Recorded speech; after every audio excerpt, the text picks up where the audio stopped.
નમસ્કાર વિદ્યાર્થી મિત્રો, ધોરણ 11 આંકડાશાસ્ત્ર લેક્ચર નંબર 1 માં આપણે સંખ્યાત્મક ચલના પ્રકાર, માહિતીના પ્રકાર અને વર્ગીકરણની જરૂરિયાત અને મહત્વ વિશે શીખી ગયા હતા.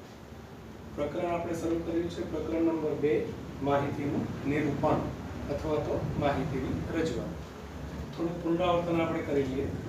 તો લેક્ચર નંબર 1 માં આપણે શીખી ગયા હતા એ પ્રમાણે તમે લોકોએ તમારી નોટબુકમાં પણ લખી નાખ્યું હશે અને વાંચી નાખ્યું હશે. તો સંખ્યાત્મક ચલના પ્રકાર. સંખ્યાત્મક ચલના મુખ્ય બે પ્રકાર છે, અસતત ચલ અને સતત ચલ. અસતત ચલ એની વ્યાખ્યા આપણે પાછી જોઈ લઈએ. તો જે ચલ બે નિશ્ચિત સીમાઓ વચ્ચેની અમુક નિશ્ચિત કિંમતો ધારણ કરી શકે તેમ હોય તો તેને આપણે અસતત ચલ કહીએ છીએ. અને આગળ આપણે શીખી ગયા તે પ્રમાણે અસતત ચલ મોટા ભાગે માત્ર ને માત્ર પૂર્ણાંક કિંમતો ધારણ કરે છે. તો જે ચલ બે નિશ્ચિત સીમાઓ વચ્ચેની માત્ર અમુક નિશ્ચિત કિંમતો ધારણ કરે એટલે કે પૂર્ણાંક કિંમતો ધારણ કરે એને અસતત ચલ કહી શકાય. બીજું છે સતત ચલ. તો સતત ચલની વ્યાખ્યા પણ આપણે જોઈ હતી. જે ચલ બે સીમાઓ વચ્ચેની, આમાં કોઈ બંધન નથી, તો જે ચલ બે સીમાઓ વચ્ચેની કોઈ પણ કિંમત ધારણ કરી શકે. કોઈ પણ કિંમત ધારણ કરી શકે એટલે એ કિંમત પૂર્ણાંક હોઈ શકે અથવા તો એ કિંમત અપૂર્ણાંક પણ હોઈ શકે. તો જે ચલ બે નિશ્ચિત સીમાઓ વચ્ચેની કોઈ પણ કિંમત ધારણ કરી શકે એને સતત ચલ કહેવાય. ઉદાહરણ પણ તમને ખબર છે. અસતત ચલ એટલે કુટુંબ દીઠ બાળકોની સંખ્યા હંમેશા પૂર્ણાંકમાં જ આવે. રસ્તા પર થતા અકસ્માતની સંખ્યા હંમેશા પૂર્ણાંકમાં જ આવે. એ જ રીતે સતત ચલ એ પૂર્ણાંકમાં પણ હોઈ શકે, અપૂર્ણાંકમાં પણ હોઈ શકે. જેમ કે તાપમાન. તો કોઈ એક શહેરનું તાપમાન 34 ડિગ્રી પણ હોઈ શકે પૂર્ણાંક, 35 ડિગ્રી પણ હોઈ શકે પૂર્ણાંક, અથવા 34 અને 35 ડિગ્રીની વચ્ચે પણ હોઈ શકે. 34.2 34.5 એ રીતે પણ હોઈ શકે. તો પહેલા આપણે શીખી ગયા સંખ્યાત્મક ચલના પ્રકાર. ત્યાર પછી બીજો ટોપિક આપણે શીખેલા લેક્ચર 1 માં માહિતીના પ્રકાર.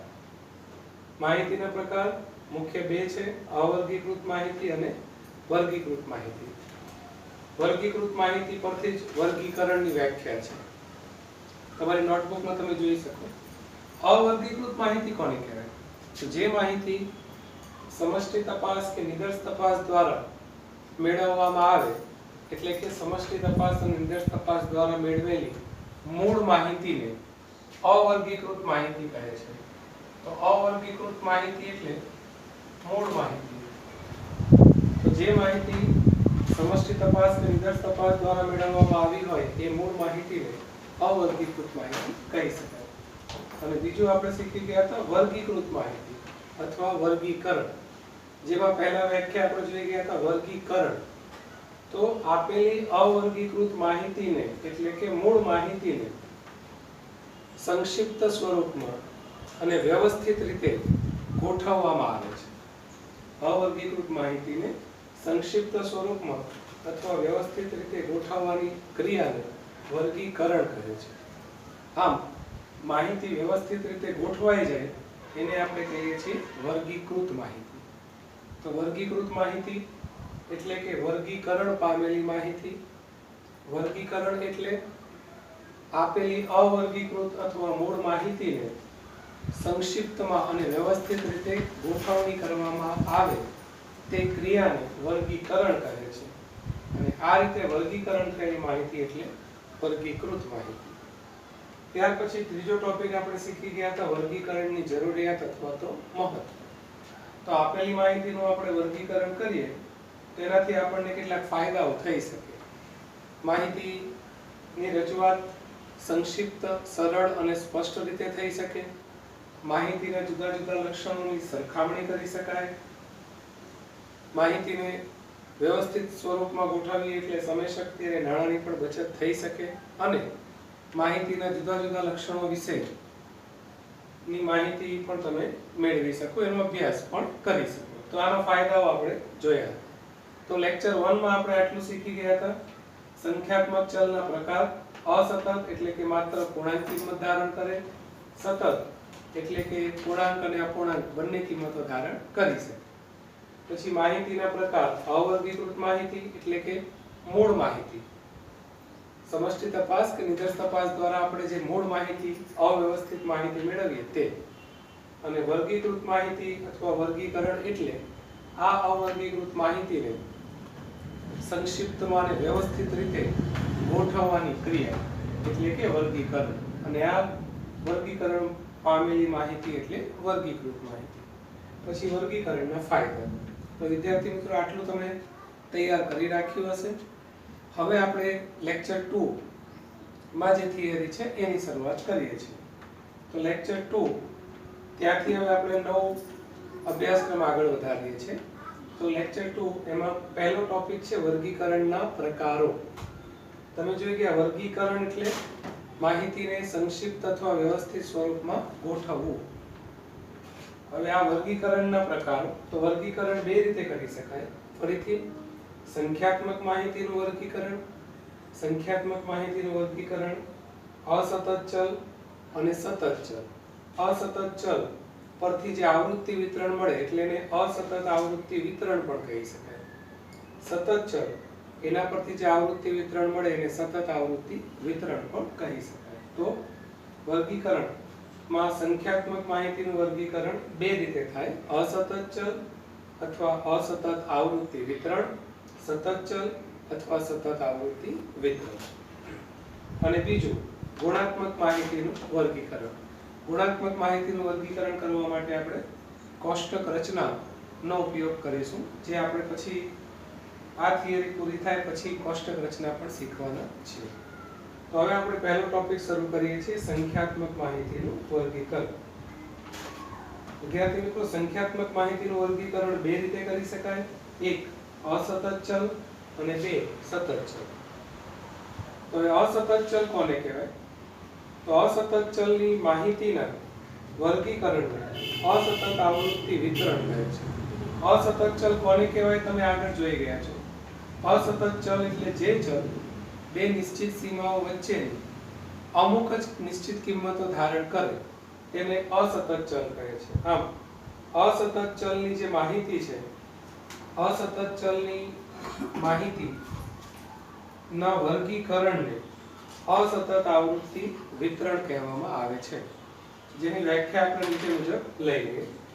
તો અસતત ચલ ની વ્યાખ્યા આમાં છે. અને હવે અસતત ચલ પરથી અસતત આવૃત્તિ વિતરણ એટલે કે અસતત ચલના વિવિધ શક્ય મૂલ્યો અને તેને અનુરૂપ આવૃત્તિ દર્શાવતા કોષ્ટકને અસતત આવૃત્તિ વિતરણ કહે છે. અહીંયા આના પરથી તમને વધારે ખબર પડી શકે. દાખલા તરીકે આ રીતે રકમ આપી હોય ચલ મૂલ્ય અને એની અનુરૂપ આવૃત્તિ. ચલ મૂલ્ય 0 તેની આવૃત્તિ 2, ચલ મૂલ્ય 1 એની આવૃત્તિ 4, ચલ મૂલ્ય 2 એની આવૃત્તિ 7, ચલ મૂલ્ય 3 એની આવૃત્તિ 4, ચલ મૂલ્ય 4 એની આવૃત્તિ 3. તો આપણે આવૃત્તિ કોને કહેવાય? તો ચલના મૂલ્ય દીઠ પુનરાવર્તન દર્શાવતી સંખ્યાને આવૃત્તિ કહેવાય. ચલ મૂલ્ય દીઠ જેમ કે 0, તો 0 નું 2 વખત પુનરાવર્તન થયું હશે. તમે અગાઉના ધોરણમાં આવૃત્તિ ચિહ્ન પણ કરતા. એટલે આવૃત્તિ ચિહ્નમાં તમે આ રીતે લખતા કે ચલ મૂલ્ય x 0 પછી આવૃત્તિ ચિહ્ન કરતા. આવૃત્તિ ચિહ્નમાં 0 2 વખત છે એટલે 2, પછી તમે લખતા આવૃત્તિ 2. આ રીતે આપણે આવૃત્તિ વિતરણ બનાવતા. પછી ચલની કિંમત 1 કેટલી વખત આવે છે? 4 વખત. તો 1 2 3 4 અહીંયા લખી શકાય 4. તો ત્યાર પછી ધારો કે 2, તો 2 7 વખત આવે છે એટલે 1 2 3 4 આ 5 6 અને 7 એટલે એની આવૃત્તિ 7. તો આ પ્રમાણે અસતત ચલ એટલે અસતત ચલ અને તેને અનુરૂપ આવૃત્તિ. અસતત ચલ ફરીથી અસતત ચલના વિવિધ શક્ય મૂલ્યો એટલે કે ચલ મૂલ્ય અને તેને અનુરૂપ આવૃત્તિ દર્શાવતા કોષ્ટકને અસતત આવૃત્તિ વિતરણ કહે છે. ચલ મૂલ્ય અને તેને અનુરૂપ આવૃત્તિ. હવે આવૃત્તિ કોને કહેવાય? તો ચલના મૂલ્ય દીઠ પુનરાવર્તન દર્શાવતી સંખ્યાને આવૃત્તિ કહે છે. ચલ મૂલ્યનું જેટલી વખત પુનરાવર્તન થાય એને કહેવાય આવૃત્તિ. અને આવૃત્તિને આ રીતે આવૃત્તિ ચિહ્ન દ્વારા પહેલા ચિહ્ન કરવામાં આવે અને પછી આવૃત્તિ લખવામાં આવે. જેમ કે 0 એનું પુનરાવર્તન 2 વખત થયું એટલે કે 0 ની આવૃત્તિ ગણાય 2. 1 નું પુનરાવર્તન 4 વખત થયું તો 1 ની આવૃત્તિ ગણાય 4. 2 નું પુનરાવર્તન 7 વખત થયું એટલે આપણે ખબર છે કે પહેલા 4 કાપા કરીએ છીએ, પાંચમો આવે એટલે આડી લીટી કરવાની એટલે 5 ગણાય, પછી બીજા 2 કાપા એટલે 7 ઊભા લીટા આપણે કરીએ છીએ તો એની આવૃત્તિ 7. તો અસતત ચલ એટલે અસતત ચલના વિવિધ શક્ય મૂલ્ય એટલે કે ચલ મૂલ્ય અને તેને અનુરૂપ આવૃત્તિ. ચલ મૂલ્ય અને આવૃત્તિ દર્શાવતા કોષ્ટકને અસતત ચલ કહેવાય છે, અસતત આવૃત્તિ વિતરણ કહે છે. ત્યારબાદ આવૃત્તિ કોને કહે છે? તો ચલના મૂલ્ય દીઠ પુનરાવર્તન. તો વિદ્યાર્થી મિત્રો, આપણે સંખ્યાત્મક માહિતીનું વર્ગીકરણ બે રીતે કરી શકાય. એક અસતત ચલ. અસતત ચલ તમને ખબર કઈ રીતે પડે? તો ચલ આપેલા હોય, ચલ આ રીતે આપેલા જો 0 1 2 3 4 અને એને અનુરૂપ આવૃત્તિ આપી હોય 2 4 7 4 3, એને આપણે કહીશું અસતત છે. આવૃત્તિ કોને કહેવાય?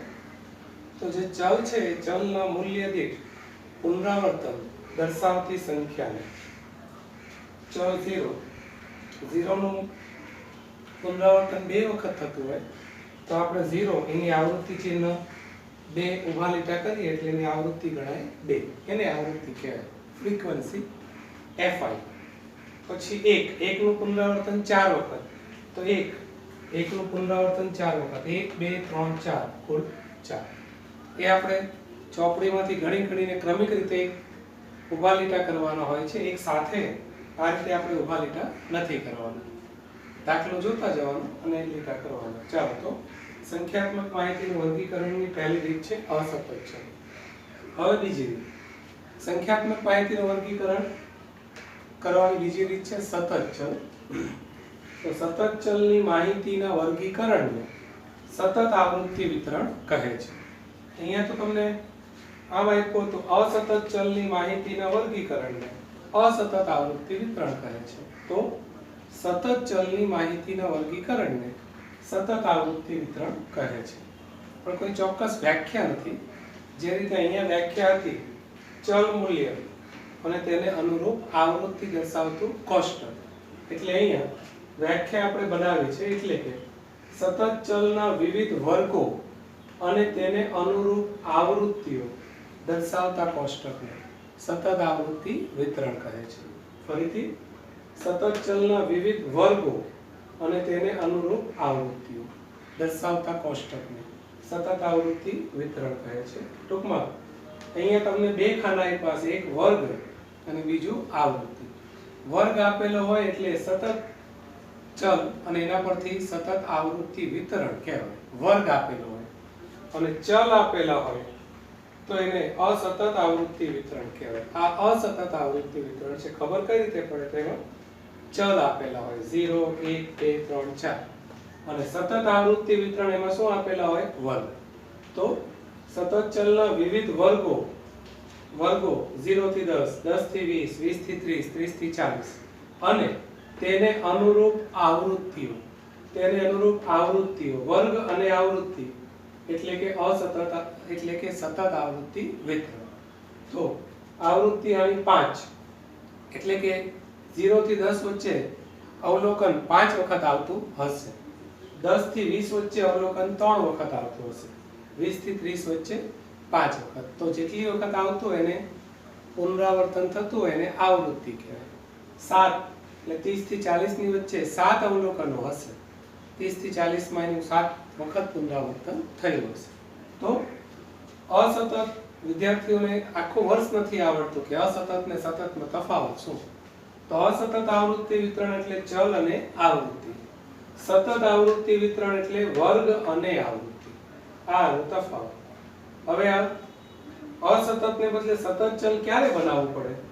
તો ધારો કે અવર્ગીકૃત માહિતી હોય અને એનો ચલ સતત હોય, ચલ સતત સ્વરૂપમાં જ હોય તો સતત આવૃત્તિ વિતરણ બને. અથવા એનો વિસ્તાર ખૂબ મોટો હોય, એનો વિસ્તાર ખૂબ મોટો હોય, તમે 0 1 2 3 4 સુધી લખી શકો, પણ 0 થી 99 સુધી આપ્યા હોય તો તમે આને આ રીતે ન લખી શકો 0 1 2 3 4 5 6 7 8 9 10 11 12 13 14. ત્યારે તમારે જુદા જુદા વર્ગ જ પાડવા પડે. એટલે જ્યારે વિસ્તાર મોટો હોય ત્યારે વર્ગ પાડવા પડે. 0 થી 10, 10 થી 20, 20 થી 30, 30 થી 40, 40 થી 50, 50 થી 60, 60 થી 70, 70 થી 80, 80 થી 90 અને 90 થી 100. એટલે તમારું 99 સુધી હતું એ 90 થી 100 માં છેલ્લા વર્ગ સુધીમાં આવી જાય. તો જ્યારે અવર્ગીકૃત માહિતીનો ચલ સતત હોય અને વિસ્તાર મોટો હોય ત્યારે સતત આવૃત્તિ વિતરણ તૈયાર કરવામાં આવે છે. તો અહીંયા આપણે વર્ગીકરણના પ્રકારો, એમાં સંખ્યાત્મક માહિતીનું વર્ગીકરણ, સંખ્યાત્મક માહિતીનું વર્ગીકરણ અસતત ચલ એટલે કે ચલના વિવિધ શક્ય મૂલ્યો અને તેને અનુરૂપ આવૃત્તિઓ. સતત ચલ એટલે કે વર્ગો અને તેને અનુરૂપ આવૃત્તિઓ દર્શાવતા કોષ્ટકને સતત આવૃત્તિ વિતરણ કહેવાય. હવે આપણે સતત આવૃત્તિ વિતરણ ના કેટલીક વ્યાખ્યાઓ જોવાની છે જે આપણને દાખલાઓ ગણતી વખતે કામ લાગે. પછી આપણને ખબર જ નથી હોતી કે ઉધ્વ સીમા કોને કહેવાય, અધઃ સીમા, તો આપણે એ પ્રશ્નો સોલ્વ ન કરી શકીએ. એટલે હવે આપણે અસતત ચલ પૂરું થયું. હવે આપણે જે ચર્ચા કરવાની છે એ સતત ચલની જ કરવાની છે. તો સતત ચલને લગતા કેટલાક પારિભાષિક શબ્દો અથવા તો વ્યાખ્યાઓ. પહેલી વ્યાખ્યા અધઃ સીમા અથવા નીચલી સીમા. તો અધઃ સીમા એની વ્યાખ્યા આ રહી, નીચલી સીમા. તો આપેલા વર્ગ અંતરાલની નીચલી સીમાને જે તે વર્ગની અધઃ સીમા કહે છે. આપેલા વર્ગ અંતરાલની નીચલી સીમાને, નીચલી સીમા, નીચલી હદને જે તે વર્ગની નીચલી સીમા કહે છે. જેમ કે જો વર્ગ છે 0 થી 10, તો 0 ને નીચલી સીમા કહેવાય અને 10 ને ઉપલી સીમા કહેવાય. તો આપણે લઈ રહ્યા છીએ અધઃ સીમા, મતલબ 0 થી 10 માં અધઃ સીમા બરાબર 0, આપેલા વર્ગની નીચલી સીમા. પછી 10 થી 20 એમાં એની નીચલી સીમા છે 10, તો અધઃ સીમા બરાબર 10.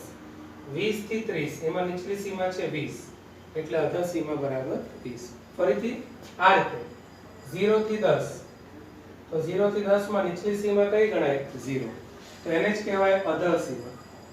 પછી 10 થી 20, 10 થી 20 માં નીચલી સીમા કઈ ગણાય? 10, તો એ નીચલી સીમાને જ અધઃ સીમા કહેવાય. તો આ રીતે આપણે વ્યવસ્થિત સમજી શકાય. ચાલો, તો નીચલી સીમા એટલે આપેલા વર્ગ અંતરાલની નીચલી સીમાને જે તે વર્ગની અધઃ સીમા કહે છે અથવા નીચલી સીમા કહે છે. જેમ કે 0 થી 10 ની નીચલી સીમા 0, 10 થી 20 માં નીચલી સીમા 10, 20 થી 30 માં નીચલી સીમા અથવા તો અધઃ સીમા 20. તમને નીચલી સીમામાં તો ખબર પડે છે વિદ્યાર્થી મિત્રો, પણ અધઃ સીમામાં આપણે અટવાતા હોય તો અધઃ સીમા એટલે નીચલી સીમા. પછી આવે છે ઉધ્વ સીમા. ઉધ્વ સીમા એટલે ઉપલી સીમા. તો આપેલા વર્ગ અંતરાલની ઉપલી સીમાને જે તે વર્ગની ઉધ્વ સીમા કે ઉપલી હદ કહે છે.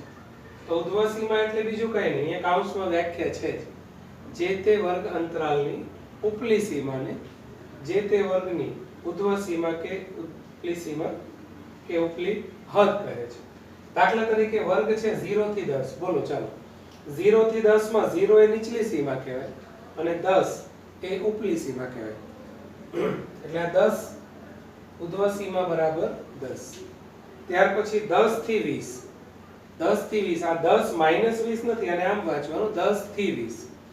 તો 10 થી 20 માં ઉપલી સીમા 20, એટલે અહીંયા જો ઉધ્વ સીમા બરાબર 20. 20 થી 30 માં ઉપલી સીમા 30, એટલે ઉધ્વ સીમા બરાબર 30. તો આપણે જ્યારે વર્ગવાળા દાખલા ગણીશું ત્યારે તમને ખબર હોવી જોઈએ કે ઉધ્વ સીમા એટલે ઉપલી સીમા અને અધર સીમા એટલે નીચલી સીમા. હવે 0 થી 10 તેમાં અધર સીમા 0 નીચલી સીમા અને ઉધ્વ સીમા ગણાય 10. 10 થી 20 માં નીચલી સીમા 10, ઉપલી સીમા 20. આ રીતે નીચલી સીમા એટલે જેને આપણે સૌથી નાની કિંમત કહીએ, આ વર્ગની નાની કિંમત, અને મોટી કિંમત એટલે ઉપલી સીમા. હવે આ બંને સીમાઓનો સરવાળો એટલે ભાગ્યા 2 કરીએ એટલે મધ્ય કિંમત પડે. મધ્ય કિંમત, તો મધ્ય કિંમત એટલે આપેલા વર્ગ અંતરાલની નીચલી સીમા અને ઉપલી સીમાની કિંમતના સરવાળાને 2 વડે ભાગતા આપેલા વર્ગ અંતરાલની નીચલી સીમા એટલે કે અધર સીમા અને ઉપલી સીમા એટલે કે ઉધ્વ સીમા નો સરવાળો કરીને 2 વડે ભાગતા મળતી કિંમતને જે તે વર્ગની મધ્ય કિંમત કહે છે. એટલે મધ્ય કિંમત એટલે અધર સીમાની કિંમત વત્તા ઉધ્વ સીમાની કિંમત ભાગ્યા 2. જો એનું સૂત્ર છે તો મધ્ય કિંમત બરાબર નીચલી સીમાની કિંમત વત્તા ઉપલી સીમાની કિંમત ભાગ્યા 2. તો મધ્ય કિંમત એટલે મધ્યમાં આવતી કિંમત, તો નીચલી સીમા વત્તા ઉપલી સીમાની કિંમત ભાગ્યા 2. તો આને મધ્ય કિંમત કહેવાય. જેમ કે વર્ગ છે 0 થી 10, તો 0 થી 10 ની મધ્ય કિંમત શું થાય? તો મધ્ય કિંમત બરાબર નીચલી સીમા એટલે 0 વત્તા ઉપલી સીમા એટલે 10. ટૂંકમાં જે વર્ગ છે એ વર્ગની નીચલી અને ઉપલી સીમાનો સરવાળો કરવો. તો 0 વત્તા 10 ભાગ્યા 2 એટલે કે મધ્ય કિંમત થાય 5. પછી 10 થી 20 ની મધ્ય કિંમત શું થાય? તો 10 વત્તા 20, 10 વત્તા 20 ભાગ્યા 2. 10 વત્તા 20 એટલે 30, 30 ભાગ્યા 2 15. મધ્ય કિંમત 15. 20 થી 30 ની મધ્ય કિંમત કેટલી? તો 20 થી 30 ની મધ્ય કિંમત બરાબર 20 વત્તા 30 ભાગ્યા 2. 20 વત્તા 30 ભાગ્યા 2 બરાબર 25. તો અત્યારે આપણે સતત ચલ માટે 3 વ્યાખ્યાઓ જોઈ. એક અધર સીમા એટલે આપેલા વર્ગ અંતરાલની નીચલી સીમા, ઉધ્વ સીમા આપેલા વર્ગ અંતરાલની ઉપલી સીમા, અને મધ્ય કિંમત એટલે આ અધર સીમા વત્તા ઉધ્વ સીમા ભાગ્યા 2 એટલે કે નીચલી સીમા વત્તા ઉપલી સીમા ભાગ્યા 2. મધ્ય કિંમત બરાબર નીચલી સીમાની કિંમત વત્તા ઉપલી સીમાની કિંમત ભાગ્યા 2. તો કોઈ પણ વર્ગની મધ્ય કિંમત શોધવી હોય તો નીચલી સીમા વત્તા ઉપલી સીમા ભાગ્યા 2 કરો એટલે બહુ સરળતાથી મધ્ય કિંમત મળી જાય. તો અહીંયા આપણે થોડીક વ્યાખ્યાઓ શરૂ કરી છે. એ વ્યાખ્યાઓ આપણે આવતા પીરિયડમાં પણ કન્ટિન્યુ રાખીશું. તો ત્યાં સુધી તમે આટલું વાંચી શકો અને એની તૈયારી કરી શકો. હવે પછીના પીરિયડમાં આપણે વ્યાખ્યા નંબર 3 પૂરી થઈ છે એટલે ચોથી વ્યાખ્યાથી આગળ શરૂઆત કરાવીશું. ત્યાં સુધી આટલું કાર્ય તમારે કરવાનું રહેશે. આવજો.